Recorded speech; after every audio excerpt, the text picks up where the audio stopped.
"Don't tell me you invited him to the wedding," a guest whispered, as the bride ran to embrace a homeless man entering the church. Many turned away, visibly uncomfortable. But minutes later, 12 Marines appeared in formal dress uniforms, lined up in perfect formation, and saluted the bride in unison. Emily Sanchez started each workday at 4:30 a.m., arriving at Sunrise Bakery in San Diego well before the morning rush.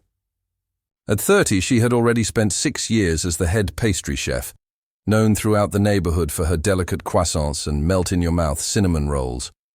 But among her co-workers, Emily was known for something else, her daily ritual. Every day, without fail, after finishing the morning's first batch of pastries, Emily would carefully wrap a fresh pastry and pour a cup of coffee into a to-go container. She'd slip out the back door and place the items on a bench near the bus stop, along with a handwritten note wishing you a peaceful day. The recipient was always the same, an elderly man with silver hair and a tattered coat who never begged, or approached customers but sat quietly on the same bench each morning.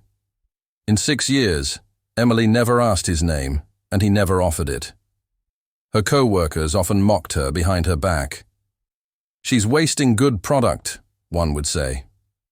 "One day he'll take advantage of her kindness," another predicted with certainty. 3 months ago, the bakery came under new management. During Emily's performance review, her supervisor expressed concern. "Your personal charity work is admirable," he said carefully, "but some customers have mentioned feeling uncomfortable. Perhaps you could support a proper homeless shelter." Instead, Emily nodded politely but changed nothing. She simply adjusted her routine, arriving 15 minutes earlier and leaving the food before anyone else arrived. She thought no one noticed. Until last week, when a new employee spotted her returning from her morning mission. "She's been feeding that bum for 5 years now," the employee whispered to a customer, loud enough for Emily to hear every single day. The customer shook her head with a mix of pity and judgment. Poor thing, thinking she's making a difference. Emily pretended not to hear, continuing to roll dough with the same care she always showed. But the words stung, not because she cared what others thought, but because they couldn't see what she saw: a human being, not a problem to be avoided. "You're too soft-hearted," her mother told her when Emily announced her engagement to Marco, a firefighter who understood her morning ritual because he had his own ways of helping strangers, always picking up strays, always giving away what he'd earned. But Emily knew something others didn't, that giving wasn't about recognition. It was about seeing the invisible people others walked past every day. Emily had never actually spoken with the elderly man. Their interaction was limited to brief nods and occasional eye contact. But one rainy morning in December, she noticed him shivering on his bench. Without hesitation, she placed her own worn wool scarf beside the usual breakfast. The next day, she found a note scrawled in shaky pencil on the back of her usual napkin. "Thank you for seeing me as a person." Emily kept that note in her wallet, taking it out occasionally when the world seemed particularly cold or indifferent. As her wedding day approached, Emily naturally ordered her cake from Sunrise Bakery and invited all her colleagues to the ceremony. Marco teased her gently about inviting the entire neighborhood, but supported her inclusive nature, one of the many reasons she loved him. 2 days before the wedding, an unmarked hand-delivered letter arrived at the reception venue. The envelope, addressed simply to the bride Emily Sanchez, contained a card with neatly penned well wishes and a single line that puzzled the wedding planner. "Tomorrow I will come, not for cake, but to honor a debt." There was no signature, no return address. Emily wondered if it might be from a distant relative or one of Marco's firefighter colleagues, but something about the handwriting stirred a faint recognition she couldn't quite place. On the morning of her wedding, Emily was a bundle of nerves and excitement as she prepared in the church's bridal room. Through the window she could see guests arriving, family members, friends, co-workers in their finest attire. Then, standing somewhat awkwardly at the church entrance, she spotted him. The elderly man from the bus stop, now wearing a threadbare but carefully pressed suit. His shoes were polished, despite their worn condition, his silver hair combed neatly, and for the first time, Emily could see his face clearly, weathered by time and hardship, but dignified. Several guests had noticed. Him too, and Emily overheard their whispers through the partially open door. "Who invited the homeless man? Don't tell me you invited him to the wedding. Is he looking for handouts at a wedding?" Emily's heart sank at their words. Without thinking about the carefully planned processional, the photographer's schedule, or any other wedding protocol, she gathered her white gown in her hands and rushed from the bridal room. She crossed the church foyer in a flutter of white, ignoring gasps from guests and frantic calls from her wedding planner. When she reached the elderly man, she enveloped him in a warm embrace, tears threatening to ruin her carefully applied makeup. "I still remember your eyes," she whispered, "the first time in 2017. He smiled, a genuine smile that transformed his weathered face. "I remember every single morning you treated me like a human being," he replied in a voice stronger and clearer than she had imagined. As Emily linked her arm through his to escort him inside, her wedding planner approached, confusion evident on her face. "Emily, the ceremony is about to start. Who is this gentleman?" Before Emily could answer, the distinct sound of vehicles pulling up sharply outside the church caught everyone's attention. The double doors at the church entrance swung open with military precision. The church fell silent as 12 United States Marines in full dress blues entered in perfect formation. Their shoes gleamed, their white gloves immaculate, their faces composed in solemn dignity. They moved with synchronized precision that comes from years of discipline and shared purpose. Guests froze mid-conversation. Someone dropped a champagne. Glass, the shattering sound echoing in the sudden silence.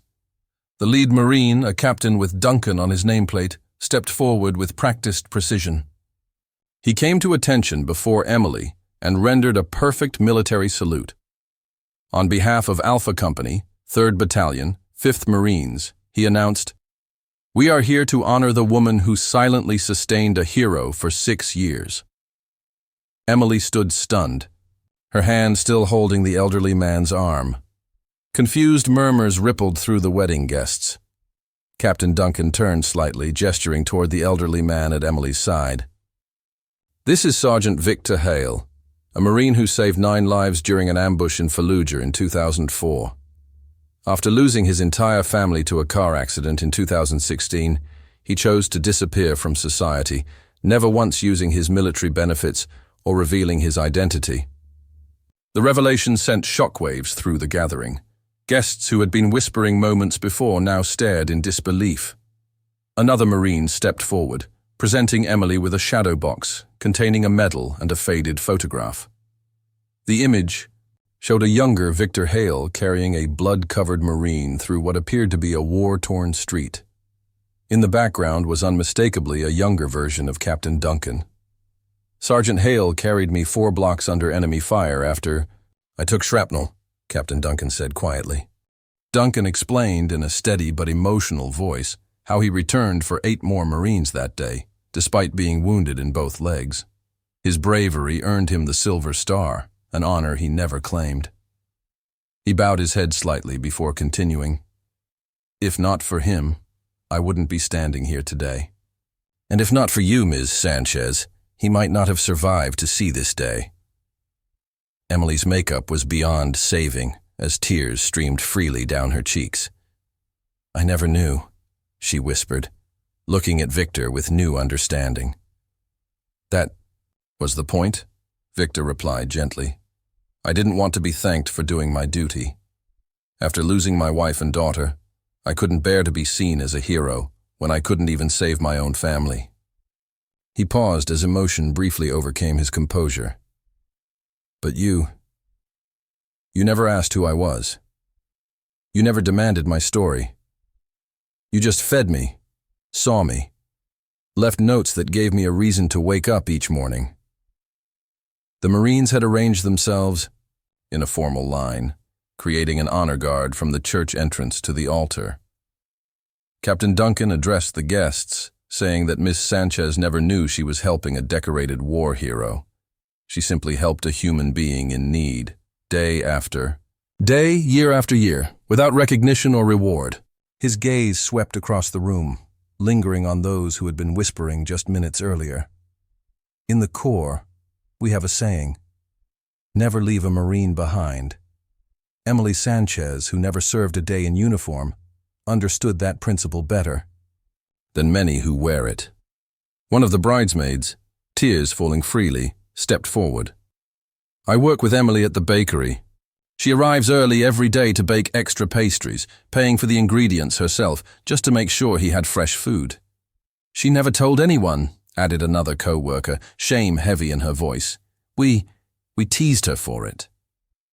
Guests stood up, overcome. We're not just witnessing a wedding. This is a military honor ceremony. Victor turned to Emily, his weathered hands taking hers. I came today to give you the only gift I have left, my presence, my truth, and my gratitude. I knew you were getting married because I overheard you mentioning it to a customer. I hope you don't mind that I contacted some old friends. Emily smiled through her tears.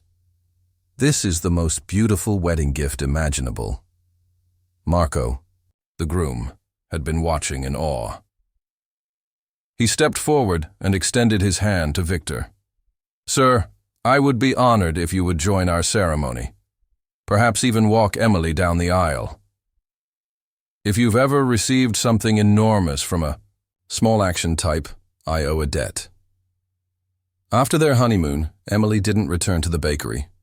Instead, she and Marco used their wedding gift money to start a small program called The Quiet Table, a breakfast service for homeless veterans in their neighborhood. There were no photographers, no press releases, just a simple wooden sign, carved with the words, "Feeding one person feeds an entire life that might otherwise be forgotten." Victor Hale didn't appear at the Quiet Table again after the wedding, but each month, Emily received a postcard from a different part of the country, each bearing the same message. Every breakfast is a salute. Thank you, Emily, Captain Duncan later explained that Victor was finally using his VA benefits to get medical care and trauma counseling. The Marines helped him find housing and reconnect with the community he'd abandoned years ago. On the first anniversary of their wedding, Emily and Marco arrived at the Quiet Table to find the 12 Marines waiting in civilian clothes, each holding a single flower. We'll be taking shifts volunteering here, Captain Duncan announced. This honor isn't one we'll allow to be forgotten.